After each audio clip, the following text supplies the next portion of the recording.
मुझे लगता है कि जब बच्चा ये एग्जाम देता है, कंप्यूटर एग्जाम देता है ना, तो मैं आपको बोल रहा हूँ कि मान लो आपका बच्चा at the back and doctor ना भी बने, तो मैं ये बोल रहा हूँ कि उसको कम से कम जो है ना, जब वो फेल हो जाता है तो पहले तो वो अब मजबूरन उसको समझ आ जाता है कि नहीं मैं फेल हो गया। हाँ, वो कुछ दिन डिमोरलाइज हो जाता है, लेकिन फिर से हिम्मत बढ़ता है, स्ट्रांग बन जाता है, फिर से स्ट्रांग बन जाता है। मतलब you are not dead until you are moving. Exactly, बिल्कुल। Once if you stop moving, beat it in studies. बिल्कुल। If you fail it and you stop it there, then you are dead. But if you keep moving, step by step, you will achieve. CV Raman कहते हैं, मुझे इससे याद आया, catalyst के मैंने रखा है, हाँ, एक कोर्स नाम मैंने रखा है, ठीक है। तो वो मैं 10 जनवरी से 10 मार्च तक कराऊंगा, 2 महीने का कोर्स। उसमें मैं अपने बच्चे को पढ़ाऊंगा ही नहीं, उसको प्रिपेयर करवाऊंगा। वो मेरे साथ रहेगा 3.5 घंटे, वो मेरे साथ केमिस्ट्री प्रिपेयर करेगा। एक वो पढ़ेगा, दूसरा वो प्रिपेयर करेगा आपकी नजरों के सामने, बिल्कुल मेरे सामने प्रिपेयर करेगा, मेरी फिजिकल प्रेजेंस में प्रिपेयर करेगा। ये 21 चैप्टर्स हैं ऑलमोस्ट केमिस्ट्री में, वो मैं 2 महीने में डिस्कस करूंगा। और मुझे अल्लाह की ज़ात से यकीन है कि वो जो बच्चे हैं जिनके लिए मैं ये कोर्स फ्रेम कर रहा हूँ, जो भी उसमें जिसके भी मुकद्दर में होगा, वो 180 आउट ऑफ 180 केमिस्ट्री में स्कोर करेगा। This is for sure. मैं बोल रहा हूँ sir, you are talking about all 3 parts of chemistry, physical, inorganic and organic, तीनों। हाँ, और मैंने इन जनरल एक कोर्स बना दिया। अब ये अल्लाह सुब्हान की मर्जी है, अब जिसको भी फायदा पहुंचना होगा तो उसको। लेकिन मैं पर्सनली कहूँगा, if I would be in interns, मैं तो सर यूं ही मैं सोचूंगा कि अहमद ज़वेल सर ने ऐसा कोर्स बनाया जहाँ पे पर्सनल मेंटरशिप मिल रही है, उनका टाइम मिल रहा है 3.5 घंटे, जो कि मुझे वो प्रिपेयर कराएंगे अपने सामने। क्योंकि हमेशा आप देखेंगे जब कोई बड़ा आपके सामने होता है, एक तो आप डिसिप्लिनेड रहते हैं, दूसरा आप फोकस रहते हैं अपने काम के ऊपर। एटलीस्ट उन 3.5 घंटे के ऊपर बच्चा स्क्रॉल तो रील्स नहीं करेगा। हाँ, इवन जो मेरे बाकी जो स्टूडेंट्स हैं, उन तक भी ये मैसेज आया कि मैं उन सबको मिस करता रहता हूँ। जितने भी बच्चों को मैंने पढ़ाया, बस मेरी तमन्ना है और मेरी दिली ख्वाहिश है, मेरी अल्लाह से दुआ है कि उनकी ज़िंदगी और आखिरत बेहतर हो जाए। आमीन। और मेरा जो पढ़ाना है उनके लिए मुफीद हो दुनिया और आखिरत में। सुमा। तू शाहीन है, परवाज है काम तेरा, तेरे आगे आसमां और भी है। जो भी मेरे देखने वाले हैं उन सबको आज के इस टॉक शो में वेलकम। आज मेरे मेहमान हैं फैज़ अहमद वागी साहब AK अहमद ज़वेल, और ये मेरे उस्ताद रहे हैं, ये मेरे मेंटर है। जितनी खुशी मुझे मिल रही है आज के इस टॉक शो पे, मुझे नहीं लगता कि दुनिया में अभी कोई किसी के पास ऐसी फीलिंग होगी या कोई फील कर रहा होगा। आज के इस टॉक शो का एक मुद्दा और मकसद, जो मैं क्रैक्स बोलूँगा अहमद सर की लैंग्वेज में, वो ये रहेगा, जो भी हमारे बच्चे नीट की प्रिपरेशन कर रहे हैं, कॉम्पिटिटिव एग्ज़ाम्स की प्रिपरेशन कर रहे हैं, उनका अप्रोच क्या होना चाहिए, क्योंकि 2024 आ रहा है, एग्ज़ाम्स आ रहे हैं। So let me do not waste much more time in any other thing, rather letting you people know. आपने इससे पहले ज़वेल सर का स्ट्रगल देखा होगा, इनकी हिस्ट्री इनसे सुनी होगी, सोशल मीडिया पे ही इन्होंने शेयर करी है, लेकिन आज अलग मौजू है और आज हम इसी के ऊपर बात करेंगे। तो सर वेलकम करता हूँ मैं आपको आज की इस शो पे। बहुत बहुत शुक्रिया, थैंक यू वेरी मच। पहले तो अल्लाह सुब्हान का बहुत बहुत मैं शुक्रगुजार हूँ कि मैं आपको इस पोजीशन में देख रहा हूँ कि आप मेरे साथ बात कर रहे हैं। तो मुझे यकीन था कि तुम ज़िंदगी में बहुत आगे बढ़ोगे, अल्हम्दुलिल्लाह। मुझे लगता है कि आप बहुत अच्छा काम कर रहे हैं, ठीक है, और मुझे खुशी है कि आप किसी न किसी तरह से हमारी सोसाइटी को इन्फ्लुएंस कर पा रहे हो, और साथ में अपनी पढ़ाई भी कैरी कर रहे हैं। हाँ सर। अपनी पढ़ाई को आप कंटिन्यू करें, उसमें बहुत मेहनत लगाएं। और बस मेरी एक छोटी सी दरख्वास्त मतलब ये मैं आप बोलूँगा कि आप समझे कि मैं अपने स्टूडेंट को ऑरेंट कर रहा हूँ। आप सर मुझे हुक्म करें। हाँ, ठीक है। तो बस ये मैं बस सोचूंगा कि जो भी आप चीज़ें लेके आए सोसाइटी के लिए, उसमें बैक साइड पर आप बहुत पढ़ाई करें, मेहनत करें और सही कंटेंट को सामने लाएं। उससे क्या होगा, देखिए मैं आपको ऐसे बोलता हूँ, जो मेरा ओपिनियन है रिगार्डिंग दिस यूनिवर्स, अगर आप देखेंगे ये जो यूनिवर्स है, इसमें बहुत सारी जो है ना, जो अच्छे काम हैं जारी और सारी हैं, और उसी साइड में बहुत सारे बुरे काम भी जारी और सारी चल रहे हैं, है ना। हाँ वो दोनों चीज़ें हो रही हैं, और अल्लाह सुब्हान दोनों चीज़ों को देख रहे हैं, ठीक है। लेकिन अल्लाह सुब्हान जो है वो जो लोग ऐसे हरकतें भी करते हैं, ऐसे काम भी करते हैं, तो जिसके बारे में मेरा ईमान ऐसा है कि मेरे गुनाह ऐसे हैं, हम सब लोगों के गुनाह ऐसे हैं कि मुझे लगता है कि ज़मीन और आसमान फट पड़े। लेकिन अल्लाह सुब्हानहू तआला की उन सारी जो जो है ना जो नेगेटिव बातें हैं, गलत बातें हैं, उनको इग्नोर किए हुए उन लोगों के लिए, उन अच्छे इंसानों के लिए इस कायनात को जारी और सारी रखे हैं जो बहुत अच्छा काम कर रहे हैं। ठीक है, तो मुझे लगता है कि जो सोसाइटी का जो ब्रॉड कॉन्सेप्ट है हमें इससे लेना चाहिए। ठीक है, सोसाइटी अगर हमें अपनी सोसाइटी को, अपने बच्चों को, अपने आने वाली नस्लों को शेप करना है, हाँ तो सर। सबसे पहली बात यह है कि मुझे लगता है कि हमें जो है जो अच्छी बातों का प्रचार करना चाहिए और जो भी बुरी चीज़ें हैं उनको इग्नोर करना चाहिए।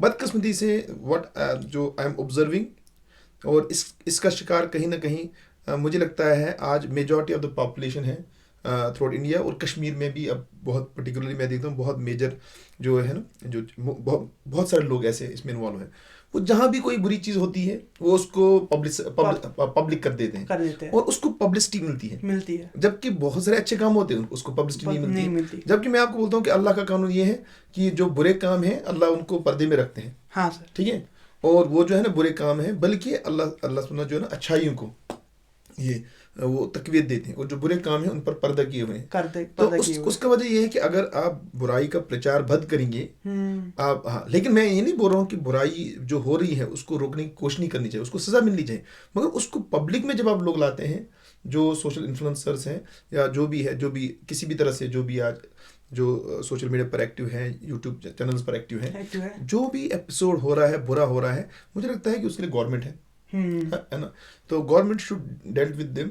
ठीक है, जो भी जिस तरह से भी उनका जो भी जिस तरह से भी उसके अगेंस्ट एक्शन लेना चाहिए या उस बुराई को रोकने के लिए जो भी काम होना चाहिए था वो होना चाहिए था। मगर बाद में जब हम इन चीज़ों को पब्लिक करते हैं ना, तो आप इनडायरेक्टली आप ये नहीं कि आप क्या बन रहे हैं, आप अखबार बन रहे हैं, है ना, आप अखबार बन रहे हैं, आप उस बुराई को फैलाने का एक जरिया बन रहे हैं। तो मैं बोल रहा हूँ कि हमेशा कोशिश करें, मेरी आपसे नसीहत है, मैं आपको ये पर्टिकुलरली अभी एड्रेस कर रहा हूँ कि तुम जो भी कंटेंट क्रिएट करो, जो भी तुम कंटेंट क्रिएट करो 10 साल के बाद तुम्हें ये रिग्रेट नहीं होना चाहिए कि मैंने ये वाला वीडियो क्यों डाला था और मेरी इस वाले वीडियो से जो बुराई माशरे में दाखिल हुई। क्योंकि अभी मान लो अभी आपको उसके बारे में अभी है ना, मान लो आपका जो लेवल ऑफ थिंकिंग है वो इस चीज़ पर नहीं गया, आप चाहते थे कि नहीं आपको लगता है कि बुराई का रोकने का तरीका यही है, हम उसको बुराई को आम कर देंगे ताकि लोगों को डर फैल जाए, बढ़ जाए कि अगर मैं बुरा काम करूँगा सोशल मीडिया पर आ जाए।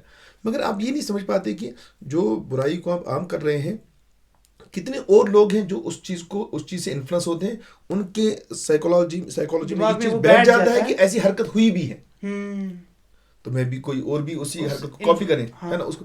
तो इसलिए मैं बोल रहा हूँ कि मुझे नहीं लगता कि ये उसका मतलब सही हमारा तरीकाकार नहीं है।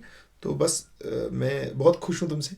Thank you sir, thank you, it's my pleasure. आप बहुत अच्छा काम कर रहे हैं, मगर कोशिश करें कि जो भी चीज़ आप सोशल मीडिया पर लाए या यूट्यूब पर लाए या जो भी आप अच्छा काम कर रहे हैं, ठीक है, उसमें हमेशा ये देखें आप उसको अब ये मतलब विजन लेके चले कि वो अभी के लिए नहीं हो, बल्कि अगर वो 10 साल बाद भी लोग देखें तो उससे वो 20 साल बाद भी देखें, उससे फायदा आना चाहिए, रिलेट करने चाहिए लोग उस सिचुएशन को। तो मुझे लगता है प्रॉपर स्टडी करके, प्रॉपर नॉलेज हासिल करके अगर आप कोई मतलब कोई पॉडकास्ट करें या कोई भी चीज़, कोई कंटेंट क्रिएट करें, ठीक है, तो वो फ्रूटफुल होगा। Thank you very much sir, I will take this suggestion. ये आप मान के चले, इंशाल्लाह I will follow this from now to my up to my grave. अल्लाह सुब्हानहू आपको जज़ाए खैर दे, अल्लाह सुब्हानहू आपको इज्जत दे, बस मैं ऐसे बोल सकता हूं। Thank you sir, thank you. So sir, मेरा पहला जो मैं ओपिनियन आपसे चाहूँगा वो इसके बारे में कि बेसिक एजुकेशन, या मैं कहूँ अगर मैं यहाँ पे लिख के लाया हूँ एजुकेशन इन जनरल, या जैसे कि बच्चे एजुकेशन अपना ले रहे हैं, वो कैसे बैलेंस करें लाइफ को, फाइनेंशियल क्राइसिस को, या जो भी साइकोलॉजिकल प्रेशर रहता है एक बच्चे के ऊपर, be it in any competitive exam, be it he is in, जेई JEE may be in college, तो उसके लिए ना एक जनरल आप, क्योंकि आप मेरे दिल के बहुत करीब है और मैं जानता हूँ आपकी लाइब्रेरी के सामने बैठे हैं, आप एक हब है, तो आप क्या ओपिनियन क्या है इस बारे में, क्योंकि आपने भी ये फेज़, ये स्टेज देखा हुआ है और आप इससे उभर कर आए हैं माशाल्लाह, you have conquered it. Now I want your opinion on this कि what is your opinion for students? हाँ, बहुत अच्छी बात आपने जो मतलब मुझे लगता है कि जो सवाल आप मुझसे पूछ रहे हैं इसको मतलब 1 मिनट में समेटना बड़ा मुश्किल है, लेकिन मैं I will try my best कि मैं जो बात करूं लोगों को मुतासर करें और लोग उससे इत्तेफाक करें, लेकिन ज़रूरी नहीं है कि मेरी बातों से सब लोग इत्तेफाक करें, ये कोई ज़रूरी बात नहीं है। मेरे हिसाब से जब हम बच्चे की तालीम पर इन्वेस्ट करते हैं, ठीक है, तो सबसे पहले जो है ना, जो जो सबसे पहले है, सबसे पहली बात जो बनती है वो बनती है पेरेंट की जिम्मेदारी बनती है। पेरेंट की जिम्मेदारी ये बनती है, ये बात याद रखें कि जैसे अल्लाह सुब्हानहू तआला जो है ना, नेमतें सारे जो है ना, उसमें पैसा भी एक नेमत है। हाँ, अगर उसका सही इस्तेमाल हो, ठीक है। अगर ये जो पैसा है, अल्लाह सुब्हानहू ने आपको कुछ जायदाद दी है, ये भी एक पैसा है। जो पैसा अपने बच्चे पर लगाए, पेरेंट को सबसे पहले ये जानना चाहिए कि जिस तरह से अगर वो मान लो कहीं बाग लगाता है या कोई शॉप खोलता है या कोई बिजनेस वेंचर खड़ा करता है, वो हमेशा उसको ये देखता है कि अगर मैं ये पैसा यहाँ इन्वेस्ट करता हूँ, इससे मुझे फ़ायदा आना चाहिए। वो हर कोई कोशिश करता है उसको, अगर उसने 10 पैसे लगाए तो उसको 20 में कन्वर्ट करने की कोशिश करता है। तो हम जो है ना, हम अपने बच्चे पर जो पैसा करते हैं इन्वेस्ट, जो हर कोई पेरेंट करता है, चाहे वो गरीब हो या अमीर हो, किसी न किसी दर्जे में करता है, लेकिन वो उस जो पैसे को है ना, वो उसको इग्नोर करके चलता है।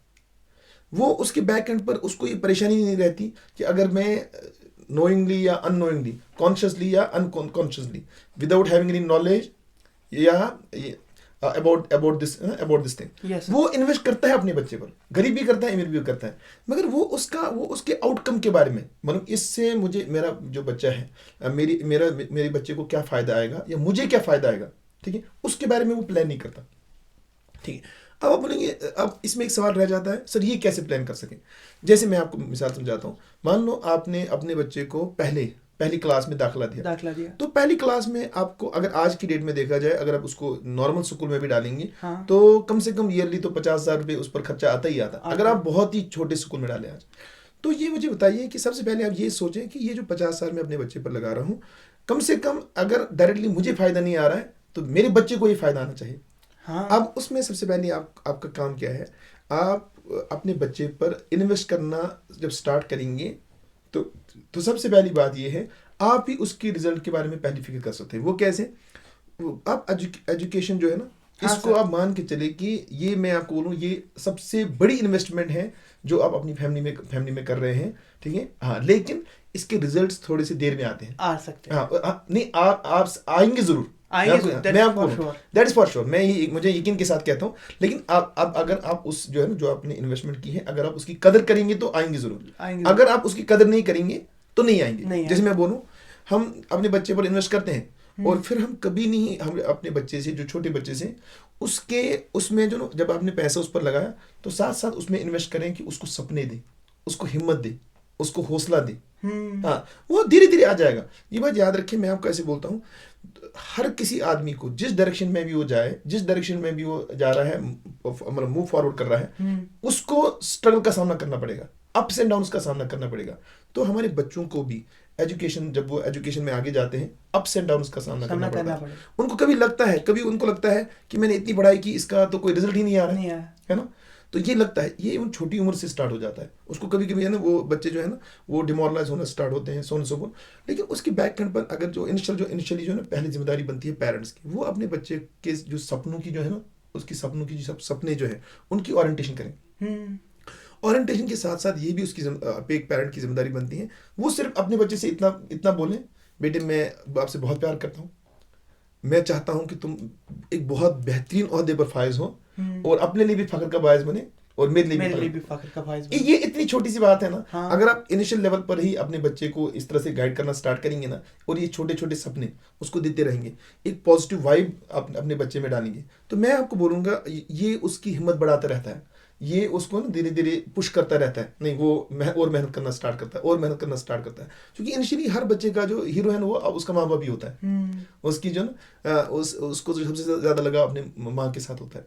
तो मुझे लगता है कि जो पेरेंट है ना, वो जो अपने बच्चे पर इन्वेस्ट करता है, उसके बारे में फिक्र करनी चाहिए। जैसे मैं आपको मिसाल समझाता हूँ, मैंने 2011 से स्टार्ट किया जो नीट कोचिंग के जो इस सेक्टर में मैं आया। तो 2011 से मैंने देखा, चाहे मैंने इवन बहुत सारे ऐसे पेरेंट्स देखे जिनको फाइनेंशियली बहुत प्रॉब्लम थी, मगर स्टिल वो कर रहे हैं मैनेज और बच्चे को पढ़ा रहे हैं। लेकिन मेरा एक सिंपल लॉजिक ये बनता है, मैं बोलता हूँ कि अगर आप सिर्फ अपने बच्चे को फ्रॉम 2 साल पीछे रहे इमोशनली और उसको मतलब एक पॉजिटिव वाइब देते रहें, उसके साथ रहे, खड़े रहें, उसको हिम्मत दें, हौसला अफजाई करें।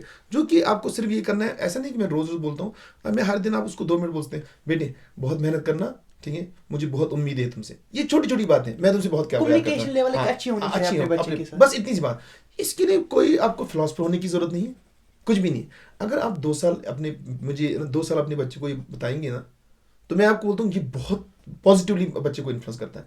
मेरा सिंपल लॉजिक ये है, अगर आप एक अपने बच्चे पर मतलब नीट की तैयारी 11th और 12th में मान लो 2 लाख रुपए लगा रहे हैं, अगर आपका बच्चा नीट क्वालिफाई करता है, तो आप इसको इनडायरेक्टली ऐसे देखें कि अगर अपने बच्चे को आप प्राइवेट कॉलेज में कराते हैं ना MBBS, तो आपको कम से कम 50 लाख रुपए तो खर्चा आता है 5 साल का। अब अगर आपका बच्चा नीट क्वालिफाई करता है और सीट निकालता है, तो इनडायरेक्टली उसने 50 लाख रुपए कमाए ना, कमाए। तो ये बहुत बड़ी। और दूसरा, अब हर चीज को हम पैसों के पर्सपेक्टिव में नहीं देखेंगे। सवाल ये है कि अगर आप उसको मटेरियल एस्पेक्ट में भी देखेंगे तो आपका नुकसान नहीं है। लेकिन हम बच्चे पर 1 लाख रुपए लगाएंगे, 2 लाख रुपए लगाएंगे 2 साल, लेकिन 2 साल कभी हम ये केयर नहीं करेंगे, हम उन पैसों को इग्नोर करके चलते हैं और अल्लाह की इस नेमत को है ना, इसको ऐसे बोलते भाई हमने पैसे लगा दिए, अब जो है चाहे हमारा बच्चा जो है ना, जो है वो बच्चा है, उसके बारे में ये चिंता नहीं करते, हम उसको एट द बैक एंड ये पुश नहीं करते। मैं नहीं बोल रहा हूँ कि उसको बोले, उसको बार बार ये याद दिलाएं भाई मैंने तुम्हें इतने पैसे लगाए, ना आपको इसको बोलना है कि हमें पैसों की कोई, मैं बोल रहा हूँ कि हमें अपने बच्चे को बोलना चाहिए बेटे पैसा जो है ना इसकी कोई वक़्त नहीं है, लेकिन मैं चाहता हूँ कि तुम अच्छा करो ताकि मेरी भी इज्जत बने, तो मेरे लिए भी इज्जत का बायस बनो और अपने लिए भी इज्जत का बायस बनो, और तुम इवन अपनी सोसाइटी के लिए कुछ बहुत बेहतर करो, एक एसेट बनो। तो हम ये एक वेट करें, तो ये मैं एक बात जो है ना जो हमें समझनी चाहिए। दूसरी इम्पोर्टेंट सी बात ये है, मैं आपको बोलता हूँ कि जो जैसे अभी है ना, जो है ना बच्चा जब किसी भी एग्जाम में बैठता है ना, starting from this class first exam, जो है ना हमारे यहाँ मसला ये है कि हम हर चीज का जो है ना उसको बोलते हैं गलू करना, हद से तजावुज करते हैं। मैं आपको बोलता हूँ, अगर मान लो आपका बच्चा जो है ना, मान लो किसी क्लास में फेल हो गया, ठीक है, हो सकता है नीट का एग्जाम नहीं क्वालिफाई कर पाया, तो मैं ये समझता हूँ कि ये कोई बुरी बात नहीं है, एग्जाम देना पहले अच्छी बात है। मैं ये बोल रहा हूँ कि हर बच्चे को जब वो मैच्योर हो जाता है, जब वो नीट का एग्जाम देता है ना, जैसे मैं 2-3 बारी फेल हो गया, तो मैं आपको बोलता हूँ कि मुझे टाइम लगा ये डाइजेस्ट करने में, अपने फेलियर को ना एक्सेप्ट करने में, तो मुझे खुद ही रास्ता मिल गया कि मैं किस डायरेक्शन में अच्छा कर सकता हूँ, मेरे पास कौन सी चीज़ अच्छी है, तो मैंने फिर उस पर मेहनत करके आगे बढ़ा। तो मुझे लगता है कि जब बच्चा ये एग्जाम देता है, कंप्यूटर एग्जाम देता है ना, तो मैं आपको बोल रहा हूँ कि मान लो आपका बच्चा at the back and doctor ना भी बने, तो मैं ये बोल रहा हूँ कि उसको कम से कम जो है ना, जब वो फेल हो जाता है, तो पहले तो वो अब मजबूरन उसको समझ आ जाता है कि नहीं मैं फेल हो गया। हाँ, वो कुछ दिन डिमोरलाइज हो जाता है, लेकिन फिर से हिम्मत बढ़ता है, फिर से स्ट्रॉन्ग बन जाता है। तो हर जो है ना, हर चीज का बच्चे को फायदा मिलता है, एग्जाम में बैठने का उसको फायदा मिलता है, लेकिन मैं ये बोलता हूँ हमें फिर हद से तजावुज नहीं करना चाहिए। मेरा सिंपल बात ये है कि अगर आप अपने बच्चे पर इन्वेस्ट कर रहे हैं, अगर वो डॉक्टर ना भी बना, लेकिन अगर आप पॉजिटिवली उस पर काम करेंगे, उसकी एजुकेशन काम करेंगे, वो एक बहुत ही बेहतर इंसान बनेगा और एक बहुत ही बेहतरीन पोजीशन पर फायज होगा इंशाल्लाह। ठीक है। हाँ, तो ये जो ना, ये बहुत ही बड़ा ब्रॉडर डिस्कशन है, जो आप बोलते हैं ना कि हाउ टू शेप, कि बच्चे को कैसे मिलता है ये हिम्मत, कैसे मिले उसको आगे बढ़ने की, कैसे जो है ना वो। तो मैं आपको बोलता हूँ कि जो है ना, जैसे मैं बोल रहा हूँ कि हमें अपने बच्चे को प्यार देना बहुत लाजमी है, मगर साथ में उसको जो है ना फाइनेंशियल डिसिप्लिन सिखाना भी बहुत लाजमी है ना, उसको जो लाइफ का डिसिप्लिन। मैं आपको बोल रहा हूँ कि एजुकेशन में key to the success is discipline in your life. अगर आपके बच्चे में डिसिप्लिन नहीं आ पाया, डिसिप्लिन डज नॉट मीन कि नहीं वो आपके सामने खड़ा रहा है ऐसे ये वो ऐसे, वही नहीं होता। डिसिप्लिन का मतलब ये होता है कि आपके बच्चे को ये समझ आना चाहिए कि ये जो वक्त है, इस वक्त की क्या अहमियत है, ठीक है, किस वक्त में उसको खेलना है, किस वक्त में उसको पढ़ाई करनी है। जो मैं आप देखिए, मुझे एक बताएं, जितने भी लोग आप देखेंगे, मैं आप बोलूँ अगर वो पढ़े लिखे कम भी हैं, मगर उनकी लाइफ में डिसिप्लिन है, और आप देखिए वो कितनी बेहतरीन पोजीशन पर है। Sir discipline is a top. हाँ, टॉप हर मामले में डिसिप्लिन आपको होना चाहिए। पढ़ाई में आपको डिसिप्लिन होना चाहिए, आपके जो जैसे मैं बोलूँगा, ये फ्रेंड सर्कल चूज करने में डिसिप्लिन होना चाहिए, हर मामले में डिसिप्लिन इज अ मस्ट। मैं ये कहूँगा sir, I will come up with it कि इंसान जो भी अपना जो प्रेजेंट टाइम है ना, अगर सेंसिबली स्पेंड करे और डिसिप्लिन के साथ, तो सक्सेस कहीं दूर नहीं है, बस 2-4 साल की बात है और इस जर्नी में वो आगे बढ़ता रहेगा। तो सर अभी तो कारण जो भी अभी प्रेजेंट सिनेरियो में मैं बात करने जा रहा हूँ वो हमारा जो नीट या जेई की बात करूँगा, क्योंकि एग्जाम्स आने वाले 2024 के। सो अभी तो ऑलमोस्ट हर एक बैच ने ख़त्म किया होगा सिलेबस, सही है, लेकिन still there might be some people who need mentors like you, who need like teachers like you. So मैं चाहूँगा कि like is there any platform जहाँ से वो आप पे बात कर सके, या कोई ऐसा कोर्स आपने सोचा है दिमाग में या इनिशिएट करने वाला है, is there any kind of की जहाँ पे उनको आपकी मेंटरशिप मिलेगी, प्रॉपर गाइडेंस मिलेगी, लेकिन आप वर्चुअली उनके साथ नहीं कनेक्ट होंगे, आप फिजिकली उनके साथ कनेक्ट होंगे, you give full time, like is there any course you are going to give them? मुझे लगता है इसके बारे में बाद में बात करेंगे। सबसे पहले मैं एक जनरल बात ही करूंगा। पहले तो मुझे लगता है कि जो भी बच्चा अभी नीट की तैयारी कर रहा है, ठीक है, या जेई की तैयारी कर रहा है या जेई एडवांस की तैयारी कर रहा है, सबसे पहली बात आपको ये समझना है कि anxiety, fear is not good for your health and neither for your exam, ठीक है। सबसे पहले तो आपको ये बात याद रखनी चाहिए। मैं आपको बोलता हूँ कि इसका अल्टीमेट सोल्यूशन क्या है। अल्टीमेट सोल्यूशन ये है कि आप इसका अल्टीमेट एंड मैं ये बोलता हूँ कि सबसे पहले ये बात आपको समझनी है, इंसान को सबसे पहले अपने आप पर भरोसा होना लाजमी है, सेल्फ बिलीफ होना चाहिए। और दूसरी बात है, आपने मेहनत की है, हाँ सर, आप उस मेहनत पर आप भरोसा करो, ठीक है। जहाँ जहाँ आपको लगता है कि अभी भी मुझे वर्कआउट करने की जरूरत है, उसको सही टाइम पर एक सही टारगेट बना के उसको पहले अचीव करो।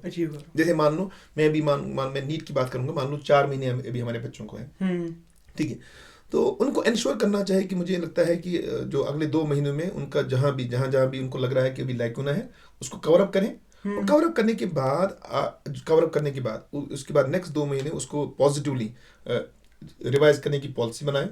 बहुत मतलब ये टेस्ट सीरीज में बैठे, ठीक है, और लेकिन टेस्ट सीरीज की कितनी अहमियत है? टेस्ट सीरीज में भी बैठे, और जो भी है ना, जो टेस्ट हैं टेस्ट सीरीज में बैठे, प्रॉपरली बैठे। लेकिन मैं बोल रहा हूँ कि इसके बावजूद भी अगर आपकी प्रिपरेशन 100% है ना, तब भी आप अपने आप को इस चीज़ से फ्री नहीं कर पाएंगे कि क्या मेरी सिलेक्शन होगी या नहीं होगी। ये हर किसी के दिमाग में आता है, लेकिन इसका अल्टीमेट एंड फ्री होता है कि आप तवक्कल करें अल्लाह। हाँ, और ये ना आप जिसको भी मानते हैं उस पर तवक्कल करें। मैं तो बोलता हूँ कि अल्लाह सुब्हानहू व तआला ही हकीकी खुदा है, तो अल्लाह पर तवक्कल करें। लास्ट में ये होता है, आप उनको अपना बेस्ट देना है, ठीक है, फिर अपनी है ना, फिर तवक्कल करें अल्लाह पर। और इस बात का यकीन रखें कि जो भी आपने मेहनत की है बेटी, ये आने वाली ज़िंदगी में आपको कहीं ना कहीं एक बेहतरीन पोजीशन पर ज़रूर लेके जाएगी, ठीक है। अब अगर आपके नसीब में फिर नीट हुआ तो नीट भी मिल जाएगा, लेकिन डरने की ज़रूरत नहीं है। मैं बोलता हूँ, मेरा एक सिंपल सवाल है हर बच्चे से। मैं बोलता हूँ, मान लो अगर वो अभी एग्ज़ाम की तैयारी नहीं कर रहा होता तो क्या कर रहा होता? कहीं ना कुछ तो कर रहा होगा, ठीक है। तो पर्पस ही ढूंढ रहा होता, पर्पस तो लाइफ का ढूंढ रहा होता। तो सबसे अहम बात यह है कि मैं ये बोलता हूँ कि जिंदगी जो है ना, हम गुजार रहे हैं, तुम इस बात में पहले खुश रहो कि तुम अच्छे काम में वक्त गुजार रहे हो। नहीं समझ बात? हाँ, ये समझ, ये है ना, तो ये पहले अहम समझने वाली बात है कि ये बात याद रखिए कि आप पढ़ाई कर रहे हैं, मेहनत कर रहे हैं, ये पहले सबसे बड़ी बात है, ठीक है। आप आने वाले एग्जाम की तैयारी कर रहे हैं, ये बड़ी बात है। आप बहुत सच्चाई के साथ, ईमानदारी के साथ प्रिपेयर करें, and then rest leave on Allah, फिर अल्लाह पर तवक्कल करिए और यकीन जमाएं इंशाल्लाह, ठीक है। ये इंशाल्लाह आपको इसका रिजल्ट मिलने वाला है, बहुत ही बेहतरीन रिजल्ट बने, ये बिल्कुल ज़ाया नहीं होगी इंशाल्लाह, ये ज़ाया नहीं होगी। अब दूसरी बात जो आप कर रहे थे बेटी, मैं बेसिकली ये मैं सोच रहा था बेसिकली जो इस साल जो हमारा सिलेबस है वो मुझे लगता है अब एंड होने जा रहा है। तो दिसंबर मुझे लगता है इसी 5-10 दिन और लगेंगे तो ख़त्म हो जाएगा। बेसिकली मैंने एक प्लान किया है कोर्स, उसका नाम मैंने रखा है कैटलिस्ट के, जो हमारा कैटलिस्ट के मैंने एक कोर्स बनाया है, कोर्स नेम के साथ के कैटलिस्ट और सी कैटलिस्ट, हाँ नहीं कैपिटल के, अच्छा कैपिटल के ए, हाँ मैं बाद में उनको बोर्ड पर दिखा भी दूंगा। ये कैटलिस्ट के मैंने रखा है, हाँ एक कोर्स नाम मैंने रखा है, ठीक है। तो वो मैं 10 जनवरी से 10 मार्च तक कराऊंगा, 2 महीने का कोर्स। उसमें मैं जो अपने बच्चे को पढ़ाऊंगा ही नहीं, उसको प्रिपेयर करवाऊंगा। वो मेरे साथ रहेगा 1:30 बजे से रहेगा 5 बजे तक, यानी सॉरी 1 बजे से रहेगा 1 बजे से रहेगा 5:30 तक, 3.5 घंटे वो मेरे साथ केमिस्ट्री प्रिपेयर करेगा, ठीक है। हाँ 2 महीने, और हर दिन ये 3.5 घंटे मेरे साथ प्रिपेयर करेगा। एक हुआ पढ़ेगा, दूसरों जो का प्रिपेयर करेगा आपकी नजरों के सामने, बिल्कुल मेरे सामने प्रिपेयर करेगा, मेरी फिजिकल प्रेजेंस में प्रिपेयर करेगा, और उसमें मैं उसको हर चैप्टर जो है ना, हर सब चैप्टर का जो जितने भी उसकी कॉन्सेप्ट रिक्वायरमेंट है, कॉन्सेप्ट क्लियरिटी है, वो मैं 100% दूंगा उसको। और दूसरी अहम बात है, उस चैप्टर का असाइनमेंट उसको मिलेगा, जितने भी पॉसिबल वेरिएशंस ऑफ क्वेश्चन बन सकते हैं उसमें, उस चैप्टर में, वो मैं उसके साथ डिस्कस करूंगा, ठीक है। और ये 21 चैप्टर्स हैं ऑलमोस्ट केमिस्ट्री में, वो मैं 2 महीने में डिस्कस करूंगा। और मुझे अल्लाह की ज़ात से यकीन है कि वो जो बच्चे हैं जिनके लिए मैं ये कोर्स फ्रेम कर रहा हूँ, जो भी उसमें जिसके भी मुकद्दर में होगा, वो 180 आउट ऑफ 180 केमिस्ट्री में स्कोर करेगा। This is for sure. मैं बोल रहा हूँ sir, you are talking about all 3 parts of chemistry, हाँ, फिजिकल, इनऑर्गेनिक एंड ऑर्गेनिक, तीनों। हाँ, उसमें ऑब्वियस सी बात है, क्योंकि नेचुरल सी बात है, मैं इसमें मतलब पहले तो उसका ना इसका मैं तीन टेस्ट लूंगा पहले, फिजिकल का एक, इनऑर्गेनिक का एक, ऑर्गेनिक का एक, 3 ही टेस्ट होंगे पहले। लेकिन उसके बाद जो बाकी 2 महीने उनके पास बचेंगे, उसमें मैं जो 4 मेजर टेस्ट लूंगा, फुल सिलेबस टेस्ट लूंगा फिर 4। तो उसके लिए बच्चों को थोड़ा पे भी करना होगा, उसके लिए वो मुझे कंटेक्ट करेंगे, ठीक है। और दूसरी इंपॉर्टेंट सी बात है, ऑब्वियस सी बात है, जब अगर वो कहीं बैठेंगे तो वहाँ मुझे थोड़ा सा हीटिंग का भी अरेंजमेंट करना होगा। और दूसरी इंपॉर्टेंट सी बात है, उनका जो उन पर खर्चा आएगा, जैसे मैं बोल रहा हूँ कि उनको मुझे एग्जाम लेने हैं और रेगुलर में उनको देने हैं, प्रैक्टिस के लिए क्वेश्चन, प्रैक्टिस शीट्स देनी है मुझे, डीपीपी होंगे, जो नहीं practice sheet, daily practice problem उसको नहीं बोलता मैं, पूरे उनके चैप्टर का जो हाँ। मान लो एक चैप्टर के मान लो 200 क्वेश्चन है, जिसमें उसका हर लाइन समराइज, हर टाइप का क्वेश्चन जो है ना, वो डिस्कस होगा, जहां से भी क्वेश्चन बन सकता है वो उसको मिलेगा, ठीक है। तो वो उसको मिलेगा, ठीक है। तो ये मैंने इंशाल्लाह इरादा किया है इस साल। ये मैंने आप बोलेंगे सर इससे पहले क्यों नहीं कर रहे थे? इससे पहले कभी भी ये ना, ये 2-3 महीने मुझे कभी खाली नहीं मिले। इससे पहले हमेशा यही होता था कि मैं, क्योंकि हमारा सेशन जो चलता था वो अक्टूबर, एग्जैक्टली। इस साल ये मुझे मौका मिला है, तो मैंने इरादा किया है कि बेसिकली कुछ बच्चे हैं जो अलग अलग इंस्टीट्यूट से हैं, जिनने मुझे अप्रोच किया। कुछ तो उनमें से मेरे साथ सुबह गाड़ी में ट्रैवल भी करते हैं, अब नाम लेना अजीब हो जाएगा।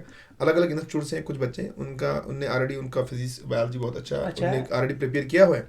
तो उनको कभी कभी ऐसा लगता है, वो बोलते हैं हम सर टेस्ट सीरीज तो देते हैं, लेकिन हमारा स्कोर सिर्फ केमिस्ट्री में हम जब भी करते हैं तो 45 में से हमारा क्वेश्चन जो ठीक होते हैं ऑलमोस्ट 30 के आसपास होते हैं। लेकिन उनको लगता है कि जो लास्ट वाले जो 15 क्वेश्चन हैं जो डिसाइडिंग रहेंगे, वो हम कभी भी नहीं कर पाते, जो नॉर्मल है ना। तो मैंने बहुत सारे, मैं ज़्यादा तो नहीं कहूँगा, बहुत सारे बच्चे हैं जो ऐसे मेरे साथ कनेक्टेड है अभी।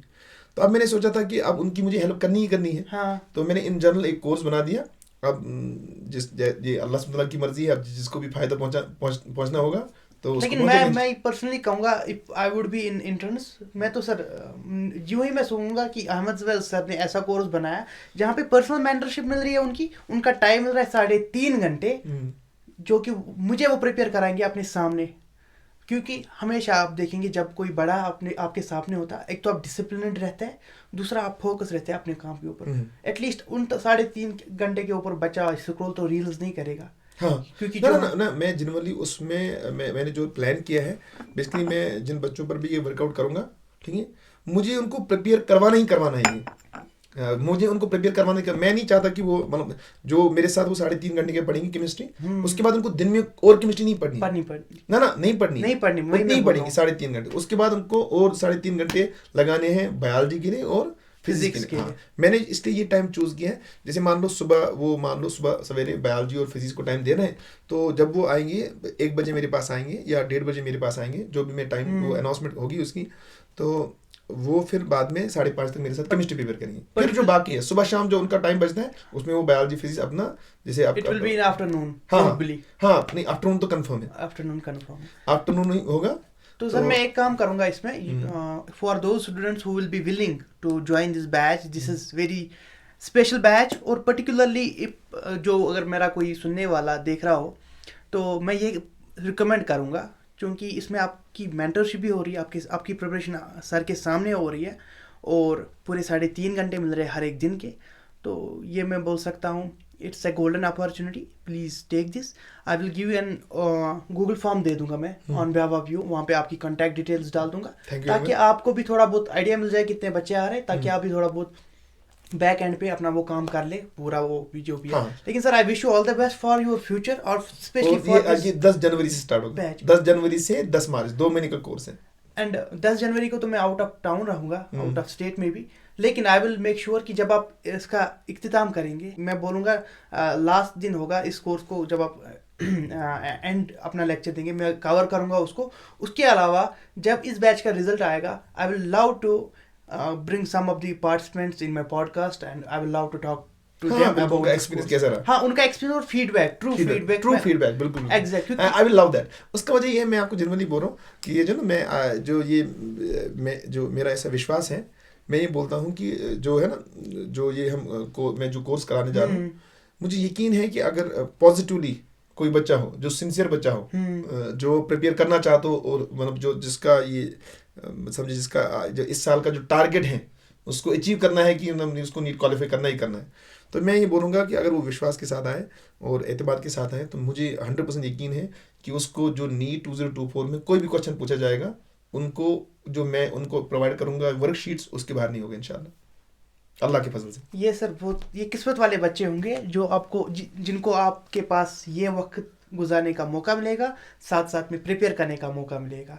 तो सर मुझे लगता है now I will love to hear कि जो भी बच्चे like who are in their repeaters year, जैसे कि आपने खुद अपने इंटरव्यू में कहा कि आपने भी 1-2 ट्राई किए थे नीट के लिए, अटेम्प्ट्स दिए थे, वैसे मैं भी देखता हूँ, मेरे भी 2-4 बैचमेट्स ऐसे जो भी अभी भी नीट की तैयारी कर रहे हैं, नीट के अटेम्प्ट्स दे रहे हैं, हो नहीं पा रहा। तो फिर सर एक टाइम होता है कि क्योंकि आप यहाँ से एज भी आपकी बढ़ रही है, तो लाइफ में फिर बैलेंस कहाँ से लाए, क्योंकि प्लान ए सक्सीड नहीं हुआ, प्लान बी सक्सीड नहीं हुआ, प्लान सी भी सक्सीड नहीं हुआ, अब डी भी नहीं हो रहा है, तो फिर इंसान वापस ट्रैक पे कैसे आए?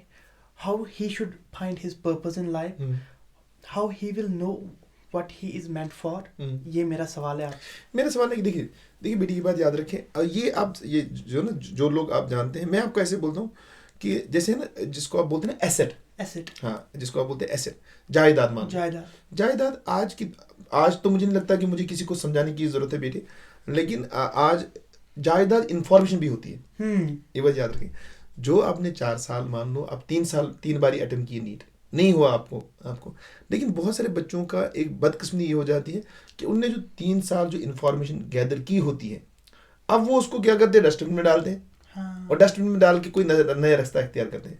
मैं बोलता हूँ कि मुझे लगता है कि ये गलत बात है। उसका वजह ये है जो आपने एक्वायर किया है इन्फॉर्मेशन, ठीक है, पहले उसको ट्रांसफॉर्म करने की कोशिश करें दूसरी डायरेक्शन में।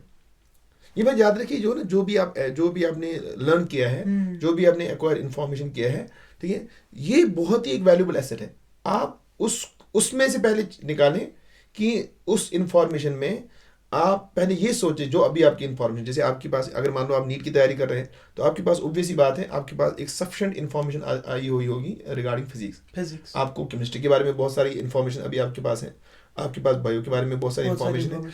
तो मैं बोल रहा हूँ कि सबसे पहले प्राइमरी लेवल पर ये इवॉल्यूशन करें कि इनमें से, ठीक है, किस डायरेक्शन में आपको लगता है कि अगर इस इन्फॉर्मेशन को आप कैरी ऑन करेंगे, ठीक है, और आप आगे इसमें ना आगे बढ़ सकते हैं और अच्छा कर सकते हैं। जैसे मैं ये आप सजेस्ट करूंगा कि मान लो अगर आप ये ज़रूरी नहीं है कि ये बात याद रखिए आप डॉक्टर ही आपको बनना लाजमी है। मैं ये बोलता हूँ अगर आपने 2-3 साल अच्छे से मेहनत की होगी, एक कम से कम ये तो तय है कि जो 3 बारी है ना, 3 बारी अटेम्प्ट करके भी मान लो उसका सिलेक्शन नहीं होगा, कम से कम उसमें एक बात तो ये है, सबसे पहले उसमें ये बात आ जाती है कि जो अपने फेल होने को पहले वो होल हार्टली एक्सेप्ट करता है।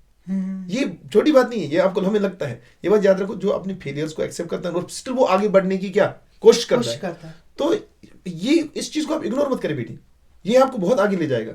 लेकिन अब आपको ये सॉर्ट आउट करना है अपनी लाइफ में कि आपके पास जितनी भी एक्वायर्ड इंफॉर्मेशन है उसमें से किस इंफॉर्मेशन को आप कैरी ऑन करके और बेहतर कर सकते हैं। जैसे मैं बोलूँ, जैसे मैंने जो लाइफ में जब ये डिसीजन लिया था कि अब मैंने 2-4 अटेम्प्ट किए, ठीक है, और 2-4 अटेम्प्ट करने के बाद मुझे लगा कि नहीं, मैं फिजिक्स में भी बहुत अच्छा था, लेकिन मुझे ये लगा एट दैट टाइम कि नहीं, मैं केमिस्ट्री को कैरी ऑन करूँगा।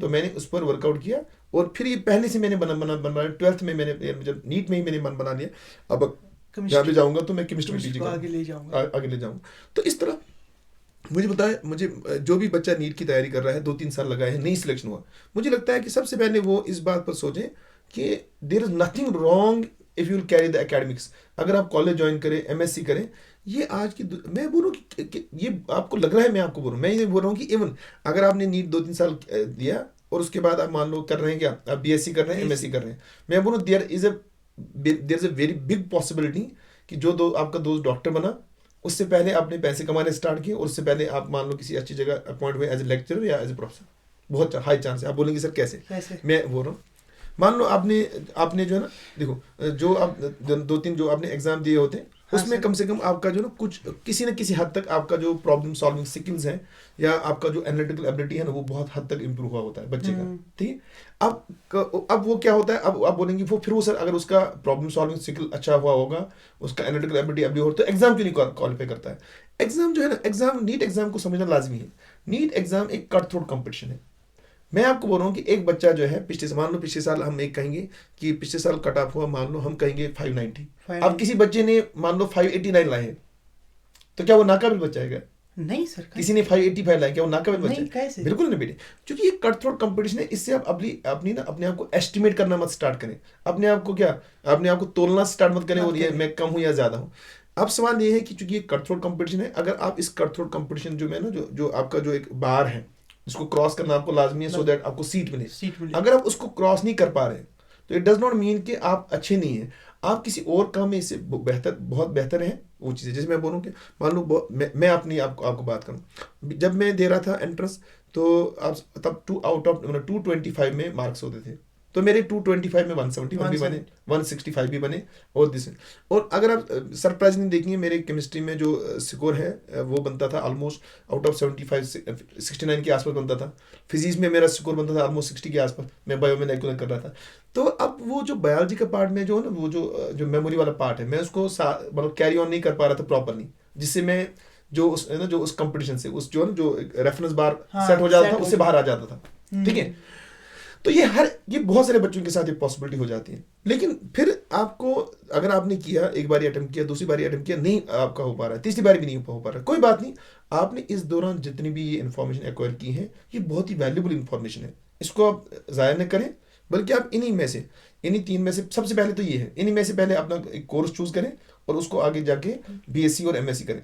और उसके बाद मैं आपको बोलता हूँ, अगर आप इन तीनों चीज़ों को साथ लेके चलेंगे, अभी भी फिजिक्स भी, केमिस्ट्री और बायो जो भी आपने पढ़ा है ना एंट्रेंस का, उसको ज़ाया नहीं होंगे देंगे, तो मैं बोलता हूँ आप, मैंने बहुत सारे बच्चे ऐसे देखे जिनने ये नीट के एग्जाम देखे, वो नेट सेट एग्जाम को सबसे आसानी के साथ क्वालिफाई कर पाते, क्योंकि उनने पहले वो एग्जाम उनने वो वायरिंग हो गई होती है बिल्कुल, उनने जो है ना इनिशियल लेवल पर जो उनको अब उनको जो है ना, जो उनको समझ आया होता है कि ये कट थ्रोट कंपटीशन है, इसमें मुझे कहाँ हिट करना है, ठीक है। जो धीरे धीरे फिर मैच्योरिटी भी आ जाती है और वो समझ भी पाता है कि नहीं, अगर मुझे इस एग्जाम को क्वालिफाई करना है, वो एक स्ट्रेटजी प्रॉपर ना वो आ जाती है। तो मैंने देखा कि जो भी बच्चे जो ये करते हैं ना, मतलब जो नीट में 2-3 अटेम्प्ट करने हैं, मान लो अब इनका नहीं हुआ, तो आप देखिए अगर वो फिजिक्स में करेंगे एमएससी, वो नेट आसानी के साथ क्वालिफाई कर पाते हैं। और वो बहुत टफ एग्जाम है, नेशनल लेवल, वो बहुत बेहतरीन एग्जाम भी है, जेआरएफ कर पाते हैं। केमिस्ट्री में है तो उनका नेट सेट आसानी के साथ, जैसे मैं नेट सेट क्वालिफाइड हूँ, मैं ये बोलूँगा कि मुझे बहुत ही मदद मिली थी, क्योंकि मैंने इससे पहले नीट के एग्जाम दिए थे, तब तो उसका नाम होता था JNK CET, ठीक है, तो कॉमन एंट्रेंस टेस्ट उसको आप बोलते थे, मैं उससे बहुत मुझे मदद मिली। तो इसी तरह मुझे लगता है कि it's not the end of the life, it's not the end of the life, if you can't make it to JEE or NEET। दूसरी इंपॉर्टेंट सी बात है, बहुत सारे बच्चे ये हैं कि वो फिर बोलते हैं कि नहीं अब हम IAS करेंगे। मैं बोलूँ कि मुझे कोई हर्ज नहीं, आप करें IAS, लेकिन उसको भी प्लान आउट करें। जो आपके पास इंफॉर्मेशन है उसको पहले ज़ाया मत होने दें, आप उसी में BSc करें, BSc करने के दौरान उसमें से कोई एक सब्जेक्ट चूज करें, for optionals and all that, जो भी आपके पास इंफॉर्मेशन है उसको आगे लेके जाएं, ठीक है। या अगर आप फिर मैं आपको बोल रहा हूँ, बहुत मेरे एक दोस्त है, उनका नाम है जावेद अयूब शेख साहब, वो पॉलिटिकल साइंस में उन्होंने बाद में किया PG और नेट क्वालिफाई किया, आज वो ये असिस्टेंट प्रोफेसर। हाँ, अब देखिए मैं आपको एक बात बताने जा रहा हूँ, उनने 10th तक पढ़ा था, मुझे याद 10th में वो मेरे साथ थे, 10th बैचमेट थे, 11th और 12th में उनका मेडिकल सब्जेक्ट था, बेहतरीन स्टूडेंट, मगर वो क्रिकेट का भी बहुत शौकीन, वो क्रिकेट बहुत खेलता था, वो एक वो पैशन है ना, पैशन क्रिकेट था उनका, तो उस अदरवाइज ज़हीन थे बहुत। तो उनको लगा बाद में 12th में उनको लगा कि मैं इतना टाइम नहीं दे पा रहा हूँ बुक्स को, तो मैं ऐसा कोई सब्जेक्ट चूज करता हूँ जिसमें मुझे वक्त कम लगाना पड़े और ये, तो उन्होंने उसके बाद कॉलेज में ना जो अपने सब्जेक्ट चेंज किए, स्ट्रीम चेंज की, मगर चूंकि वो ज़हीन बच्चा था ना, और उसका बैक साइड में कहीं ना कहीं ये जो था ना, ये मेडिकल बैकग्राउंड था, हाँ तो उसको जो है ना उस वाले जो जब वो दूसरा स्ट्रीम चेंज करने के बाद वो उसको आसानी के साथ उसको एक्सेल करने का मौका मिला, ठीक है। हाँ सर। तो उसने बाद में नेट क्वालिफाई किया और उसके बाद एमफिल किया, तो असिस्टेंट प्रोफेसर है वो आज कॉलेज में लेक्चर। माशाल्लाह। तो व्हाट इज मोर इम्पोर्टेंट कि मैं बोलूँ कि ये इससे अगर आप सिर्फ पीछे नहीं हटे, हिम्मत ना हारे, पीछे मत मुड़े, हिम्मत ना हारे, आगे बढ़ने की कोशिश करें। ये जो आपने स्ट्रगल की है इसको जाया न करे बेटे, इसको लेके आगे बढ़े, अल्लाह पर तवक्कल करें। 2 कदम आगे बढ़ेंगे तो पता चलेगा कि कोई भी लम्हा आपकी जिंदगी का जाया नहीं हुआ। हर एक चीज जो है ना उसने कहीं ना कहीं आपकी लाइफ में ऐड ऑन किया है। और कोई चीज मुझे लगता है बिल्कुल जाया नहीं होती है। जाहिर वो आपने अभी मैं बोल रहा हूँ कि आपने खुद एक्सपीरियंस किया होगा। मान लो आप मेरे साथ मुझे पता है कि हम वो जो रिपीटर बैच पढ़ा रहे थे, हाँ सर। उसमें आप थे, मैं साथ। ठीक है। अब मान लो आप डॉक्टर नहीं है तो हाँ। मैं खुश हूँ कि आप एमएससी फिजिक्स कर रहे हैं। हाँ सर, कहीं ना कहीं बहुत अच्छा काम कर रहे हैं। ये मैं बोल रहा हूँ सर, आगे बढ़ता रहना है। हाँ बिल्कुल, मतलब you are not dead until you are moving. Exactly, बिल्कुल Once if you stop moving, it beat it in studies. बिल्कुल। If you fail it and you stop it there, then you are dead. But if you keep moving, step by step, you will achieve it. C.V. Raman कहते हैं, मुझे इससे याद आया, success is not always to intellectual, to intelligent, to genius. It's a bit of gamble. But those who have got their minds right and those who know to work will sooner or later बिल्कुल get this success. And if they do not, they should not make their heart small. They should accept life how it is. बिल्कुल। तो ये उनकी philosophy है life की। इसके साथ साथ मैं आपकी फिलॉसफी भी जानना चाहता हूँ, what is your philosophy in life? क्योंकि आज तो हमने नीट के पर्सपेक्टिव से बात की, लेकिन आने वाले जितने भी हमारे एपिसोड्स होंगे हमारे ज्वेल सर के साथ, I will tell you he is a genius, he is a philosopher. और इनकी फ़िलासफ़ी मुझे इतनी बात है, I am a fan of him. और इनकी फ़िलासफ़ी जितनी मैं रिलेट करता हूँ, मुझे लगता है हर कोई सुनने वाला देखने वाला रिलेट कर पाएगा, क्योंकि इट इज़ कनेक्टेड। इन्होंने बचपन से साइंस और इस्लाम जो इनका लिटरेचर है ना, उनको चेंज किया है, चेंज इन द सेंस अपने दिमाग में रिलेट किया है, कंपेयर किया है और फाइंड किया है वो आंसर जो इनके मन में थे। क्योंकि हम बात करते रहते हैं, इन्होंने मुझे इससे पहले बताया। Now I would like to hear his philosophy, maybe sir in 10 minutes. It will not be the whole philosophy. आप किन चीज़ों को बिलीव करते हैं लाइफ में? मेरी बात मैं आपको भी सेंट्रल एक लाइन बोलता हूँ। मैं आपको बोलता हूँ, अगर आपको जिंदगी पुरसुकून गुजारनी है, हाँ सर, अगर आपको ना हमेशा जिंदगी में आपको कभी किसी बात का रेग्रेट ना रहे कि आपको बोलेंगे जो भी आपके साथ अप एंड डाउन हुआ या आपको स्ट्रगल करना पड़ा, अगर आप मतलब आपको ये चीज़ इख्तियार करनी है कि कोई भी चीज़ आपको पेन ना दे, तो फिर आप उसूल याद रखें, ठीक है? याद रखें, आप जिए अल्लाह के लिए, मरे अल्लाह के लिए, मोहब्बत अल्लाह के लिए करे, बीवी से मोहब्बत करे अल्लाह के लिए, पेरेंट्स से मोहब्बत करे अल्लाह के लिए, ठीक है? स्टूडेंट से मोहब्बत करे अल्लाह के लिए, पढ़ाए स्टूडेंट्स को अल्लाह के लिए। आपका सोना उठना बैठना हर चीज़ जो है ना, अगर वो अल्लाह के लिए है, तो मैं आपको बोल रहा हूँ आप पुरसुकून वाली ज़िंदगी गुजारेंगे और दुनिया का कोई भी अप एंड डाउन आपको बीट नहीं कर पाएगा। ये मैं आपको बोलता हूँ सेंट्रल फिलॉसफी। मगर मैं बोल रहा हूँ कि ये जो है ना, ये इतनी छोटी बात करना ये फिलॉसफिकल लगती है। लगता है कि बहुत सारे लोग जो है ना जो इसको बोलेंगे, बहुत सारे लोग जब ये छोटी सी लाइन सुनेंगे तो उनको बोलेंगे ये तो बस करने की बातें होती है।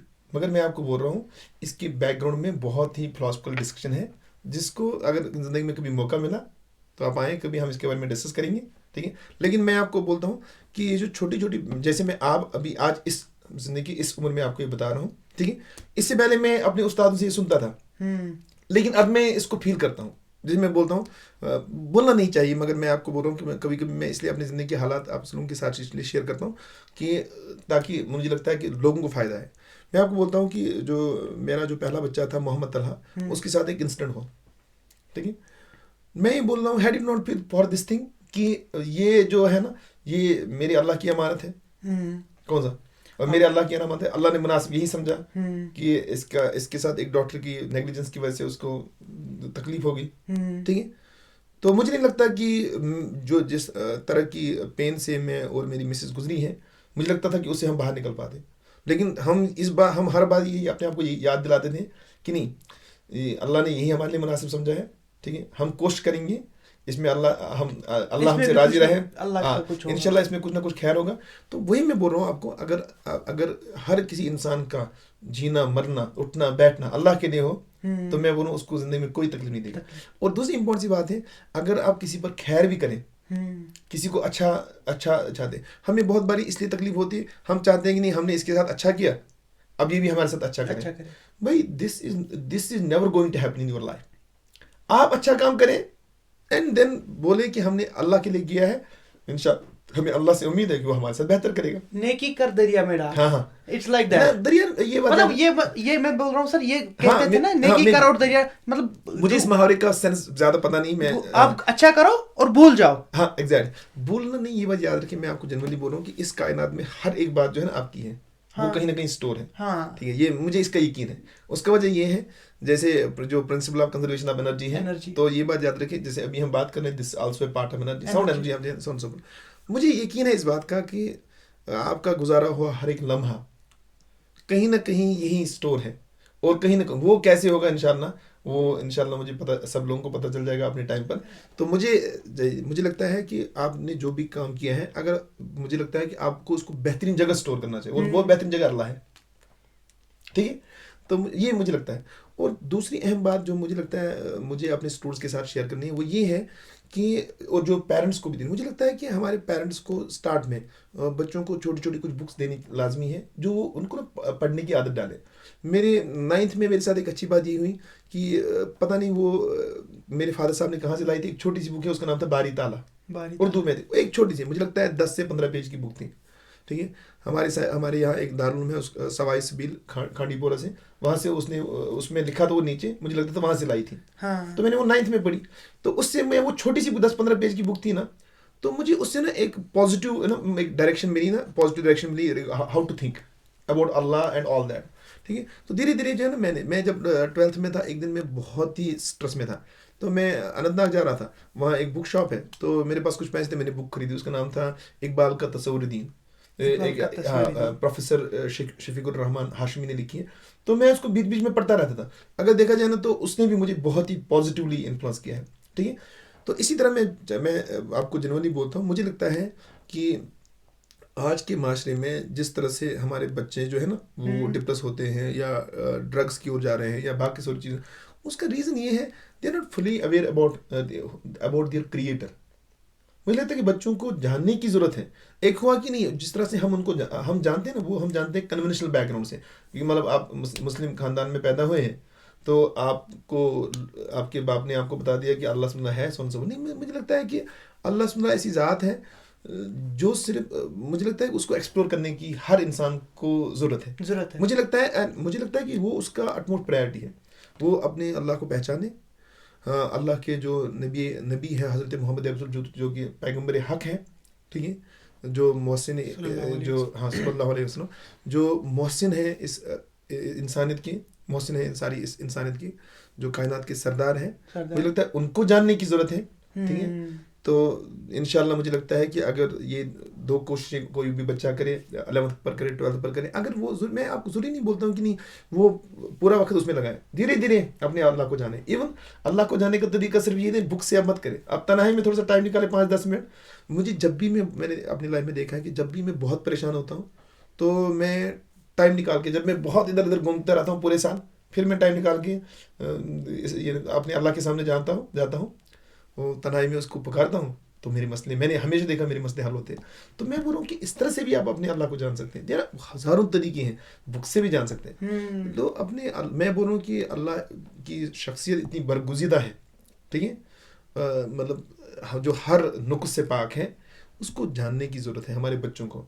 तो मुझे लगता है अगर वो अपने अल्लाह को पहचानेंगे, अपने नबी को पहचानेंगे, तो मुझे लगता है कि जो उनकी जो ये सारी परेशानियां हैं, वो ऑटोमेटिकली कम हो जाएगी, कम नहीं, खत्म हो जाएगी। सर उसके साथ साथ मैं ये कहूँगा, जैसे मैं आपको बोलता हूँ, जैसे ये एक बुक है छोटी सी, इसका नाम है एग्जिस्टेंस। मुझे लगता है आज जो भी है ना साइंस स्टूडेंट, हाँ उसको बहुत सारे लोग डिस्ट्रैक्ट करते हैं। मैं आपको बोलता हूँ, अगर आप साइंस पढ़ते हैं, ठीक है, आप यूट्यूब पर एथिज्म के बारे में सुनते हैं, बाकी सारी चीज़ों के बारे में सोचते हैं, आप दूसरा साइड भी पढ़ें। जैसे बहुत सारे लोगों ने मेहनत की है, जैसे ये एक बुक है, इसका नाम है एग्जिस्टेंस। ठीक है, जैसे मैं बोलूँ, जैसे मुझे लगता है जैसे एक बुक है, जैसे ये एक बुक है। So this is going to be the recommendation for ना the ना, ये viewers. वो आपकी मर्जी है, मगर जैसे मैं बोलूँ कि देयर आर पीपल जिन्होंने बहुत अच्छा काम भी किया है। आप दोनों साइड को पढ़ें, तो आप एक फिलॉसफी को अपने दिमाग पर हावी न करें। आप दूसरे लोगों का जो है ना, जैसे मैं बोलूँ, अगर आप साइंस की फिलॉसफी को अपने दिमाग पर हावी करते हैं ना, तो फिर ये उनके सर चढ़ के बोलता है। हाँ। बहुत सारे लोग फिर साइंस से पूरे पूरे वाकिफ भी नहीं होते, और वो इतनी बड़ी बड़ी बातें करते हैं कि इंसान हैरान हो जाता है। तो मैं बोलता हूँ जैसे ये एक बुक है, इसका नाम है हु इज अल्लाह। ठीक है, तो मुझे लगता है कि हमारे बच्चों को पढ़ने की जरूरत है।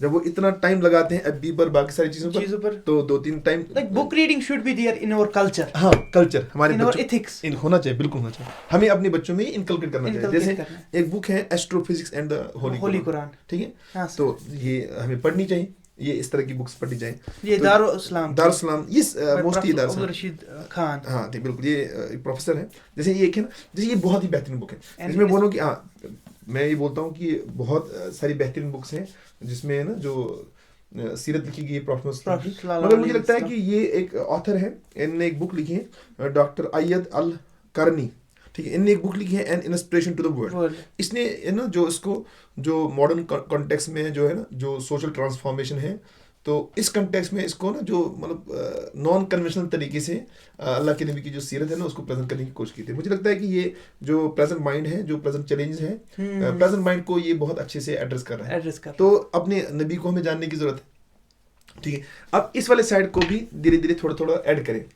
ये प्रेजेंट जो हमारा प्रेजेंट सिनेरियो है इसको रिलेट कर रहा है। हाँ बिल्कुल, मतलब जैसे मैं आपको जैसे मैं देखो मैं आपको ऐसे बोलता हूँ, जैसे हमें बहुत बारी हम ये जैसे मैं बोल रहा हूँ, अच्छा इसमें कोशिश की गई है, इसमें सेकंड लॉ ऑफ थर्मस के बारे में इसने एड्रेस किया है एक बात पहले, और फिर ये समझाने की कोशिश की है प्रॉब्लम विद द इंटरेस्ट। मैं जरूरी नहीं बोलता हूँ कि हर कोई इंसान इसके साथ क्या मतलब इत्तेफाक करे, मगर मैं बोल रहा हूँ कि वो शुड, मैं आपको ये समझाने की कोशिश करता हूँ कि आप ये भी कोशिश करें कि लोगों का जो है ना, लोग साइंस की फिलॉसफी को किस हद तक लेके जाते हैं, आप इसको पढ़ें। मुझे लगता है कि ये भी बहुत बेहतरीन है, सो विल अंडरस्टैंड, मतलब आपको बहुत कुछ सीखने को मिलेगा, और आप लाइफ के दूसरे जो ना जो लाइफ के दूसरे स्फीयर के साथ भी जुड़ जाएंगे। ठीक है, किसी एक चीज को हावी करना बुरी, इस तरह जैसे एक है, जैसे मैं बोल रहा हूँ सर, मैं यहाँ पे ऐड करना चाहूँगा जो आप अभी ये बोल रहे थे ना, ये बात आप हमेशा इस पर्सपेक्टिव से ना पढ़े कि आपको इसके साथ एग्री करना है। Sometime we can disagree and we can write to the author. हाँ बिल्कुल, उसमें कोई हर्ज नहीं। इधर read to enhance your memory और write to correct the author. Possible है, अगर आप उससे एग्री नहीं करें, मुझे कोई हर्ज नहीं, मैं आपको बोलता हूँ, लेकिन मैं आपको बोलता हूँ, लेकिन मेरा ऐसा यकीन है, मैं आपको ऐसे बोलता हूँ कि मतलब अगर आप एक बारी पढ़ेंगे, 2 बारी पढ़ेंगे, अगर आप अनबयास्ड पढ़ेंगे, तो जो भी प्यारे रसूल हजरत मोहम्मद लेके आए, ठीक है, मैं आपको बोल रहा हूँ कि उसके अलावा अल्लाह के नबी के अलावा आप दुनिया में किसी भी, अल्लाह के नबी के अलावा दुनिया में आप किसी भी इंसान की बात को ले भी सकते हैं, छोड़ भी सकते हैं। हाँ, लेकिन अब आप बोलेंगे कि ये रूल क्यों नहीं है किसके लिए, अल्लाह के नबी के लिए। मैं ये बोल रहा हूँ कि अल्लाह के नबी को अल्लाह की ताईद है, और वो क्रिएटर आपके जरे जरे से वाकिफ है। वो जो अल्लाह के नबी फरमा रहे थे, ठीक है, वो अल्लाह की गाइडेंस में थे, उनका उठना बैठना, उनकी जिंदगी का हर जो मतलब हर वाला जो पहलू था वो अल्लाह की गाइडेंस में था, ठीक है, वो अल्लाह की प्रोटेक्शन में था। और उससे क्या होगा कि उनने जो भी इंसानियत को जो बातें दी, ठीक है, वो फ्लॉलेस है, उनमें कोई खामी नहीं है, ठीक है। अब सवाल ये है कि बहुत बारी ऐसा होता है कि हम जब अल्लाह के नबी की कोई बात सुनते हैं, तो जो हमारे जो मॉडर्न सोसाइटी में हमारे लोग होते हैं, ठीक है, तो उनको लगता है जब वो उसको पहली बार सुनते हैं, उनको लगता है कि ये कैसे पॉसिबल है। हाँ, मगर मैं बोलता हूँ कि वो विदाउट नॉलेज बोलते हैं। अगर वो प्रॉपर नॉलेज एक्वायर करे और विदाउट बयास फिर उस पर सोचे, तो उन पर ये राज खुल जाता है कि अल्लाह के नबी के इस फरमान में कितनी फिलॉसफी है, और इसी में जिंदगी छुपी हुई है, इसी में जिंदगी। और जिंदगी नहीं, मैं बोल रहा हूँ जो जिंदगी है ना, जो आप समझे कि जो जिंदगी है जिसका कोई फिर जो फना नहीं होगी, ठीक है, जो अबदी जिंदगी का जो राज है वो अल्लाह के नबी के फरमान में है। मगर ये जो है ना, चूंकि हम चीज़ें नहीं, मैं ये नहीं बोलूँ कि मैंने सारी चीज़ें हासिल की हैं, मगर मैं आपको बोलता हूँ जितना भी मैं थोड़ा बहुत साइंस पढ़ा हूँ, जितना भी मैंने थोड़ा बहुत इल्म हासिल किया है, तो जितना भी मैंने थोड़ा बहुत हासिल किया है, मैं आपको बोलता हूँ कि जो सबसे ज़्यादा जिनकी बातें और जिनकी फ़िलासफ़ी मुतासिर करते हैं वो प्यारे रसूल सल्लल्लाहु अलैहि वसल्लम की है। सल्लल्लाहु अलैहि मैं बोलता हूँ कि कभी कभी जब इंसान पर गौर फिक्र करता है तो फिर देखते हैं कि अल्लाह के नबी के जो फरमान है उनमें कितनी वुसअत है, उनमें मतलब कितने कायनात समाये होते हैं और वो ज़िंदगी के हर गोशे को एड्रेस करते हैं। फिर जो बाकी जो साइंस है ना वो उनके सामने बहुत छोटी चीज़ लगती है बेटी। लेकिन हम क्या होते हैं, हम चूंकि एक साइड से हो जाते हैं कभी कभी इन्फ्लुएंस, तो इसलिए हाँ, आंखें बंद कर लेते ये हैं। बात है। तो मैं बोल रहा हूँ कि नहीं, मैं बोल रहा हूँ कि आप विदाउट बयास अगर आप पढ़ेंगे, चाहे आप किसी भी फिरके से हैं, आप किसी भी कौम से हैं, आप किसी भी मजहब से हैं, अगर आप जिनवन हैं, अगर आपने सही नॉलेज हासिल किया है और बयास के बगैर पढ़ेंगे, तो मैं बोल रहा हूँ आपके ज़बान से ही नहीं, आपके दिल से ये आवाज़ निकलेगी कि जो प्यारे मोहम्मद है, हज़रत मोहम्मद अरबी सल्लल्लाहु प्यारे मोहम्मद है, ठीक है, वो बिल्कुल उनने जो है ना मोहसिन इंसानियत है, मैं कायनात के सरदार हैं और वो पैगम्बर हक है। यस, इसमें कोई शक नहीं है। ठीक, आखिरी पैगम्बर हैं, उनके बाद जो है ना जो सबसे जो आखिरी खैर लेके आए, ठीक है, जो आखिरी जो नसीहत है, जो आखिरी जो कलाम है जो लेके आए अल्लाह का, वो अब उसके बाद जो है ना सारी जो है नबूवत उन पर ख़त्म है, ठीक है, रिसालत उन पर ख़त्म है, आखिरी नबी है। उसके बाद कोई भी इसका दावा करे तो वो दज्जाल है। हाँ सर, ये तो है। लेकिन मैं ये भी सर कहूँगा इसके साथ साथ, ये आयत होते हैं हमारे जो भी इन्फ्लुएंसर्स है आजकल के, be it social media influencers, be it media influencers, they should promote right things, right books.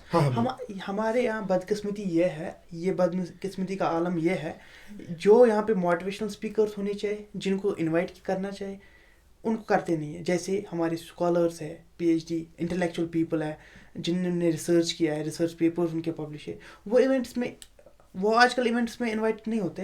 Events में इनवाइट वो होते हैं जो आपके सामने नाच गाना दिखा सके, जिससे आप एंटरटेन हो सके। बाकी जो आपको थिंक करने पे मजबूर करे, वो आजकल मैं जनरेशन जी की बात करूं, मैं एक सिंपल बात आपको समझाता हूँ। मेरी जो अंडरस्टैंडिंग है, मैं आपको बोलता हूँ, मान लो किसी घर में चोरी हुई, अब चोर पकड़ा गया। अब मुझे बताइए, चोर पकड़ लिया आपने, चोर को आप सजा दे रहे हैं, जो भी आप सजा दे रहे हैं, अब मुझे ये लॉजिक समझ नहीं आ रहा है कि आप उस चोरी का प्रचार क्यों कर रहे हैं। नहीं समझ रही बात, आप उस चोरी का प्रचार क्यों कर रहे हैं। अब मुझे ये समझ नहीं आ रहा है कि आप उस चोर को जो ना, अब आप उसको क्यों सोशल मीडिया पर ला रहे हैं और फिर सबके सामने उसको बोल रहे हैं कि भाई ये एक आदमी है जिसने चोरी की है, यहाँ चोरी की है। अब आप एक तो उसको सजा दे रहे हैं कि जैसे जो सजा उसको शरीयत देगी, या जो जिस स्टेट में वो रहता है, जो गवर्नमेंट ने डिसाइड किया हो। मुझे ये समझ नहीं आता कि why don't people think like that, कि हम उसको ये एडिशनल सजा क्यों देते हैं। क्या वो मुजरिम नहीं है क्या। मैं बोलूँ, जो एक तो है जो हमारे कानून जो है गवर्नमेंट स्टेट में डिसाइड किया है कि भाई ये चोर है, इसकी ये सजा है। हाँ। या अगर हम शरीयत की बात करेंगे, शरीयत में ये चोरी हुई है तो इसकी ये सजा है, ठीक है। अब मैं बोल रहा हूँ, वो जो सजा या तो आप इस बात पर, अगर हमारे यहाँ होता इस्लामिक कानून होता तो फिर अल्लाह का कानून नाफिज होता, उसी के हिसाब से सजा मिलती। अब अगर स्टेट ने डिसाइड किया है कि इस चोर की ये सजा है, तो मुझे ये समझ नहीं आता कि लोगों को क्या ये हक है कि फिर आप उसको सोशल मीडिया पर उसको जलील करें और उसके बाद उस चोरी का प्रचार करें। उनको लग रहा है कि वो अच्छा काम कर रहे हैं, मैं जेन्युइनली बोल रहा हूँ, वो चोरी का प्रचार कर रहे हैं और वो चोर को एडिशनल जो सजा दे रहे हैं, किस एडिशनल जो सजा दे रहे हैं, जो कि उन्होंने कानून ने डिसाइड की नहीं, तो किसी और ने डिसाइड की थी। तो मैं बोलूँ, अल्लाह के उनको पकड़ है और उनको उसकी सजा मिलेगी। उनको लग रहा है कि वो नेक काम कर रहे हैं, अदरवाइज इनडायरेक्टली वो शर फैला रहे हैं। जैसे कि ये मेरा ओपिनियन है। मैं जनरेशन जी से बिलोंग करता हूँ, तो मैं इसको यहाँ से रिलेट कर पा रहा हूँ। यूजुअली हमारी सोसाइटी में, हमारे माशरे में रोस्ट किया जाता है, एक दूसरे को मॉक किया जाता है, इंटरनेट पे वीडियोस अपलोड है। मेरा सवाल है कि मान लो, देखिए मेरा एक सवाल है, मैं आपको एक सिंपल बात बोल रहा हूँ। मेरा एक सवाल है कि मान लो बहुत बड़ा जुर्म है, किसी शख्स ने किसी मासूम का कत्ल किया, ठीक है। ये मैं ये बोलता हूँ, ये नाकाबिल माफी जुर्म है। हाँ। अब हमारी स्टेट में मान लो इसको डिसाइड हुआ, हमारे कानून ने इसको सजा दी, इसको फांसी की सजा दी, ठीक है, डन हो गया।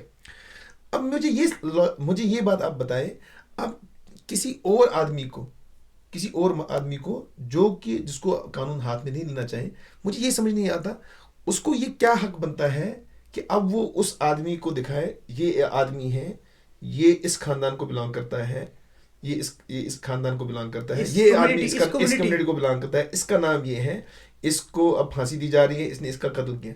मेरा सवाल ये है कि देयर इज एवरी पॉसिबिलिटी कि वो जो आदमी है वही सिर्फ मुजरिम हो, कौन सा, और उसके जो बच्चे हैं उनका उसमें बेचारों का कोई मुद्दा नहीं involvement है। नहीं। मगर आप उनकी लाइफ को क्यों हेल्प कर रहे हैं?